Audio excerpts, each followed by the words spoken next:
that click in your shoulder. The dull ache in your knee that shows up, disappears, then comes crawling back weeks later like it never left.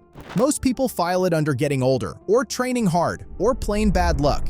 It is none of those. And here is what nobody says out loud. Whatever keeps flaring up on you is usually not the muscle, and it is not the bone either. It is the quiet tissue strung between the two.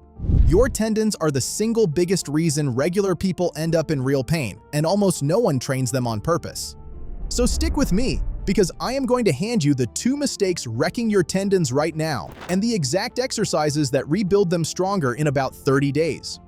First, picture what a tendon actually is. Think of them as cables running through your body. Every time you curl your forearm up, drag your arm across your chest on a bench press, or whip your elbow through a tennis swing, a cable is doing the pulling. But moving you around is only half the job. Picture yourself hopping off the last 2 steps of a staircase and landing flat on both feet. In that split second, you really do not want your muscle eating the entire crash. That is where the cable earns its money. There is a physiotherapist, Coach Q, who spent years buried in tendon research and then tested all of it on pro athletes. The way he tells it, a tendon can basically shield the muscle. It stretches a surprising amount in a tiny sliver of time, so the muscle never has to lengthen that fast or hard. Sit with that, because it means your tendons have to be almost stupidly strong just to hold you together. And here is the twist that catches everyone. Lifting weights builds you a great pair of arms. It does almost nothing for the cables holding them on. Which raises the obvious question. If lifting does not train the cable, what does, and why does the gap matter so much? Dr. Keith Bauer runs a lab at UC Davis, and his research on how tendons heal and get strong is some of the most cited on the planet. His finding is almost annoyingly simple. Tendons do not want what muscle does.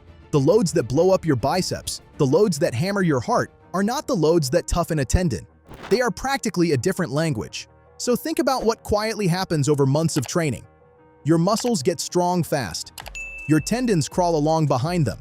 And that gap, that little mismatch in strength, is exactly where the pain moves in. It is why tendon trouble is the #1 thing dragging people into a clinic. On the pro teams Coach Q works with, roughly 70% of injuries trace straight back to a tendon, or to a muscle attached to one that was never quite lined up right. Here is where it gets weirdly specific. This is the exact reason guys who jump on steroids tear themselves apart. The drugs balloon the muscle way past what the tendon can hold, and something has to give. You saw it splashed all over 1990s baseball. Players injecting anabolics, muscles swelling, stats climbing, and then, bang, a tendon lets go. It got so predictable that statisticians can flip back through the record books and point out who was juicing just from the shape of their numbers. Performance spikes, then the snap. But you do not need needles for this to find you.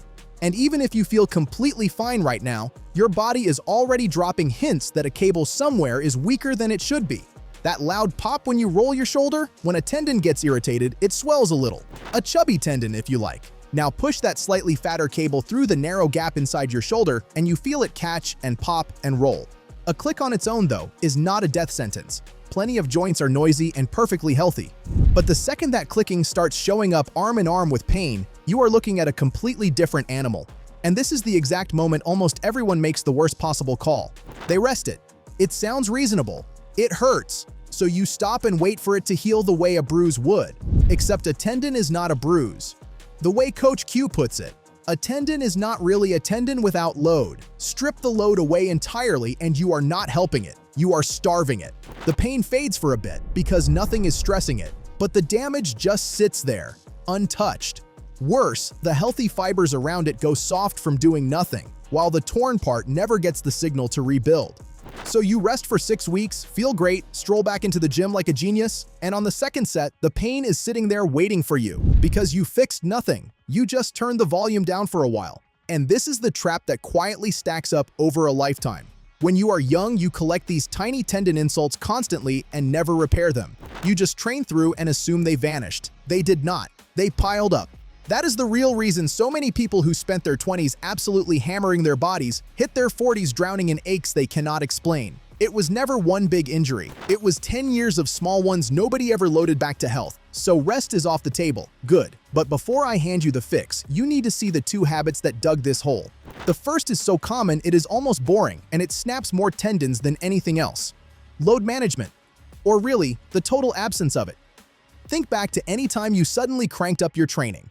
A new bench program, a running plan you found online, a sport a friend talked you into. It feels incredible for the first couple of weeks. You feel unstoppable. And then, right around week 3 or 4, something quietly gives. Here is the reframe that flips the whole thing. It is almost never an overuse injury. It is an underprepared injury. More is not the villain. Your body can adapt to almost anything. It just needs time, and tendons need more of it than muscle because they change slower. There is a rough line people use. Push your volume or your intensity up by much more than 30% in one jump, and you are basically rolling dice with your own connective tissue. So if you normally run 4 sets of bench a week and jump onto some hero program screaming 10, that is not ambition, that is a countdown. A 30% bump is maybe 1 or 2 extra sets. That is it. Same story with the bar. If you took time off and 100 pounds feels light, do not leap to 150 next week because your ego swears you can. Nudge it to 130 and creep up from there.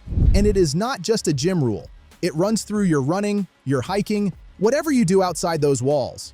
But there is a second mistake, sneakier than the first, and almost everyone is guilty without noticing. It hides inside good reps.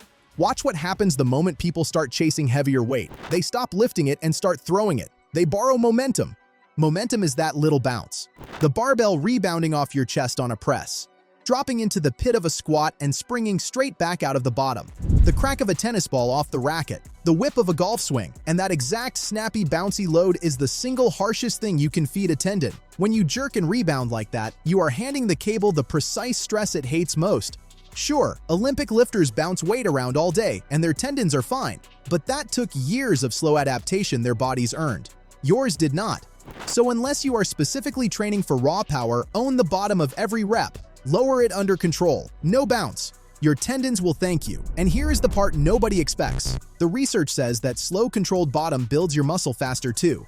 But say you do everything right. Clean load management, controlled reps, and a tendon still flares because life happens. This is where one specific style of exercise turns out to be almost unfairly good at healing them. Isometrics. Here is what Barr found in the lab, and it is strange in the best way. When you hold a contraction dead still, you maximize what he calls creep in the tendon, and you send one even signal through the whole tissue, including the scarred patch that normally gets skipped over. Inside about 2 weeks, most people are basically saying, yeah, I can do everything again now. An isometric is just any move where you fire the muscle hard but nothing actually moves. Picture flexing your bicep with your elbow frozen at 90 degrees. Nothing budges, but everything is working. And the reason it heals so well is a strange little chain reaction. When you pull and hold, the strong, healthy fibers grab first. As those fibers stretch, the next strongest set picks up the load, then the next, and eventually even the weakest, most damaged strands get dragged in. Hold that for about 30 seconds and suddenly the whole cable, top to bottom, gets the same message. That is when the good stuff fires. Collagen starts laying down in a straight, organized line instead of the messy scar tangle you had before, and the tissue comes back genuinely stronger than it started. So which hold do you pick? Dead simple. Whatever movement feels bad is the movement you load. If benching lights up your shoulder, you do an isometric that looks almost exactly like a bench press because that angle drives the most stress into the sore tendon. Set up a bench, a Smith machine, or a chest press. Load it heavy enough that you can shove into it as hard as you can and it will not move. Push, hold 30 seconds, 3 sets. No machine at home? Freeze halfway down in a push-up and hold, or just press flat and hard into a wall. Elbow acting up? If it is the biceps, grab whatever curl aggravates it most and hold the middle of the rep with a light weight. Tricep sore on pushdowns, hold a pushdown. Knees? A leg extension machine is the easy answer, but with no machine, put your toes on the floor, back flat to a wall, and slide down until the knees drift forward, and that joint is working hard. One catch. You might feel some pain during these, and that is fine, as long as it never climbs past a 3 or 4 out of 10 and is not worse the next morning. If it is, back off. Less weight, less push. Then the plan. Pick the one hold that matches your cranky joint, 3 sets, twice a day, morning and night. Pain can lift in a week or 2 off that alone. But here is where people split into 2 camps. The ones who feel a little relief and quietly stop are the same ones sitting in the same pain 2 months later. The ones who keep going 3 or 4 times a week for the next month or 2 never think about that joint again. Which tells you the good week was never the finish line. It was where the real work started, and most people quit exactly 1 week too early.